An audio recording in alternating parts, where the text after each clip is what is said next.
In December 2007, the world witnessed one of the most shocking political assassinations of the 21st century so far. On a bright afternoon in the city of Rawalpindi, Pakistan, a giant of politics was out on the campaign trail and looking to make a dramatic comeback. Her name was Benazir Bhutto, the leader of the Pakistan People's Party and the country's two-time former Prime Minister. After years in exile, this tenacious and resilient leader had returned, looking to smash through the military dictatorship that has ruled her country since the turn of the millennium. Instead, her day would end in the horror of a truly shocking assassination at the hands of a 15-year-old suicide bomber. A flurry of unanswered questions surrounding the assassination would soon give it the flavour of a JFK-style mystery. Namely, why was the crime scene handled so badly?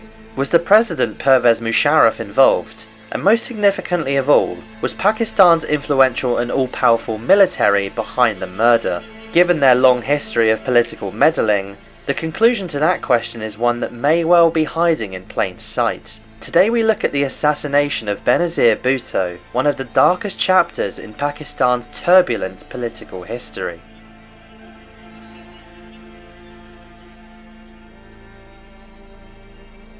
Benazir Bhutto came from a prominent and powerful political family. Born in 1953, as a young woman she witnessed her father, Zulfikar Ali Bhutto, rise to power as the President and later Prime Minister of Pakistan. For context of how the two positions relate to each other, the Prime Minister serves as the head of government, whereas the President usually has a more ceremonial role. Under periods of military rule, however, powers of the President are often greatly increased, sidelining both the Prime Minister and the elected civilian government, but more on this later. Zulfikar would soon become a victim of Pakistan's powerful military, a left-wing leader whose rule gradually became more insular and despotic. In 1979 he was deposed in a coup and executed. A military general named Mohammad Zia-ul-Haq then ruled the country as president for much of the 1980s. Keep in mind this immense power that Pakistan's military holds over the country's politics, for it will go on to play a key role in the Benazir Bhutto story.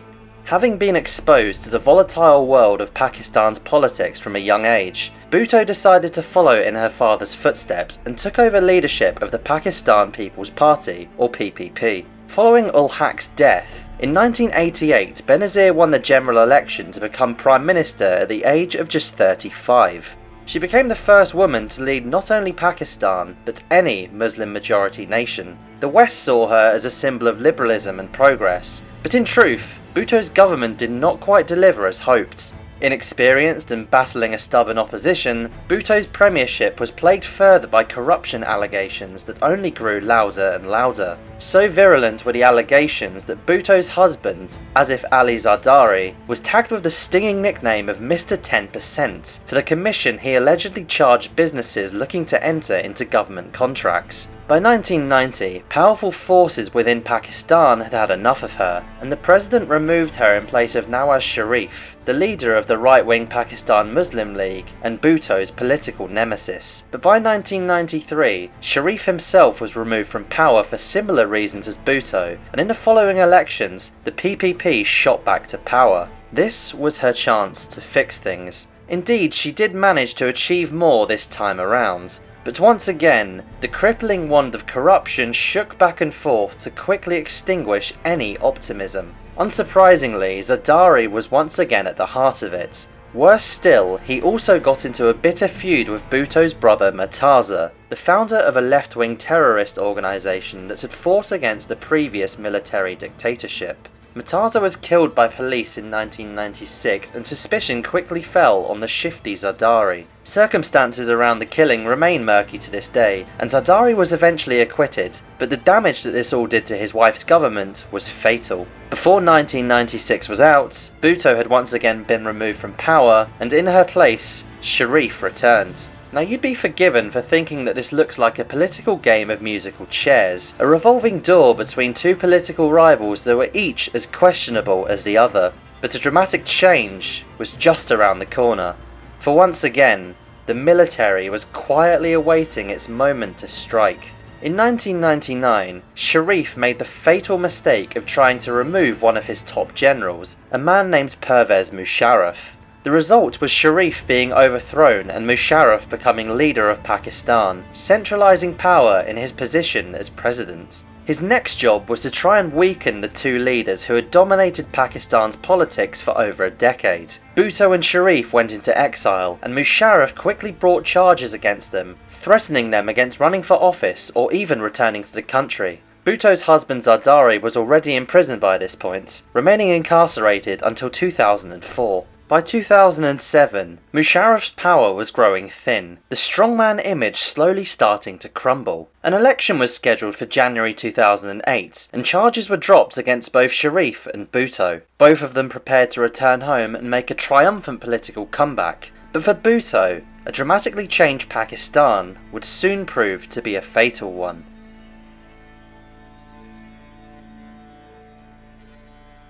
It had been a whole 8 years since Benazir Bhutto had last been seen in Pakistan, but in October 2007, she finally made her return amidst rapturous support from her allies. But as mentioned, it was now a very different country to the one she had left behind.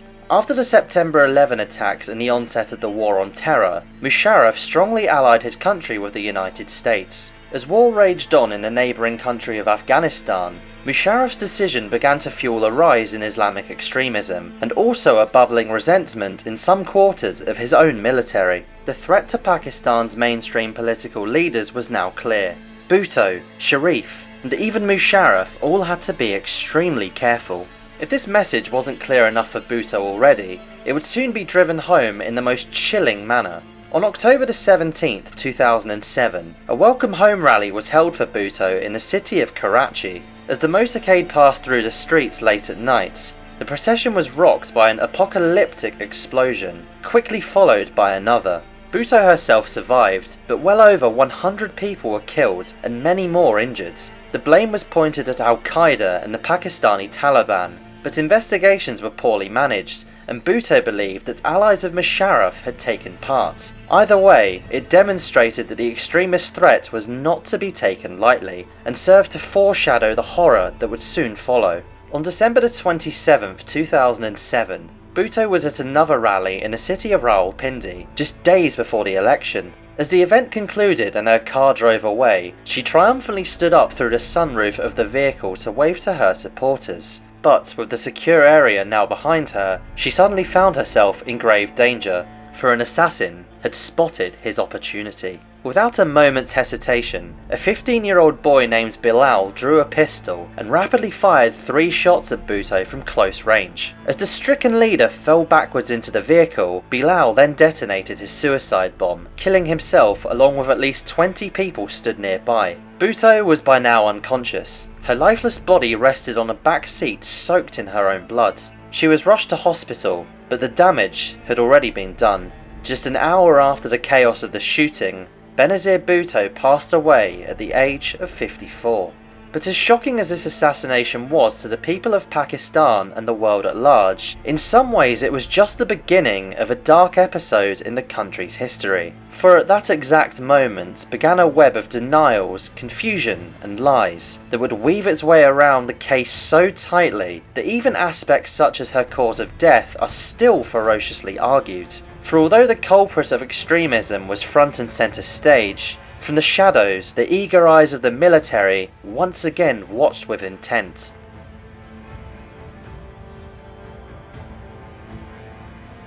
The assassination of Benazir Bhutto naturally triggered a response of shock and anger. Riots quickly broke out across the grieving nation, and Musharraf moved the election from January the 8th to February the 18th. Bhutto's old rival Sharif condemned the murder as the gloomiest, darkest day in the history of Pakistan, but very quickly began the work of cynical forces that would obstruct the pursuit of justice and give this story the flavour of a JFK-style mystery. It began with an argument over what had actually killed the former Prime Minister. Whilst witnesses and video footage suggested that she'd been shot, Pakistan's Interior Ministry instead claimed that she died from hitting her head on the vehicle following the bomb's explosion. To complicate things further, an autopsy was not carried out despite this being legally required for public figures killed by terrorism. An autopsy was also opposed by her husband Zardari. As the case progressed, this tale of smoke and mirrors would only grow more agonising. No one was under the illusion that the assassin had acted alone. Almost instantly, Musharraf's government pinned responsibility on the Pakistani Taliban, specifically on a commander named Baitullah Masood, who had received assistance from Al-Qaeda.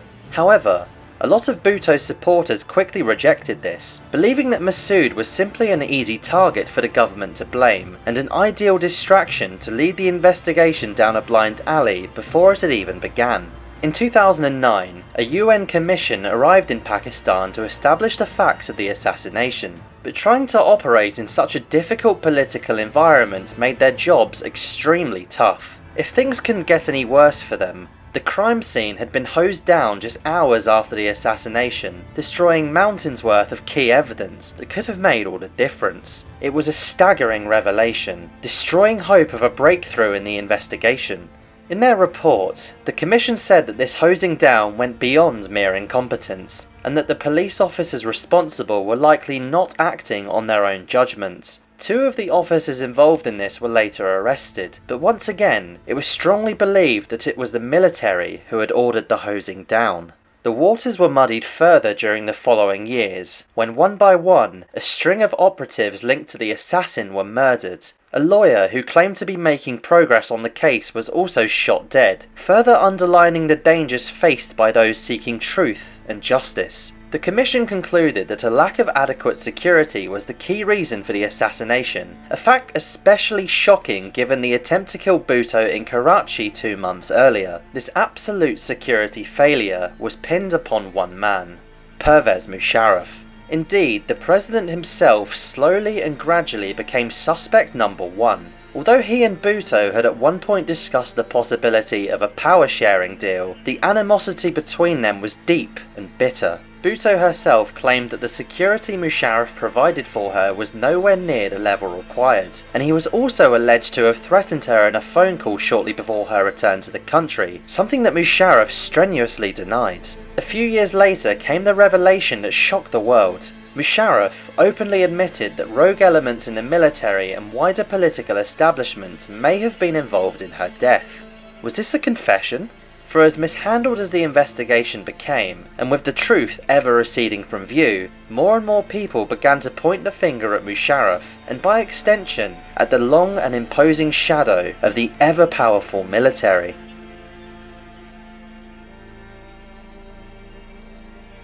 Understanding what happened next in the Benazir Bhutto story begins with looking at the immediate legacy of her assassination, starting with the election that she was robbed of the opportunity to take part in.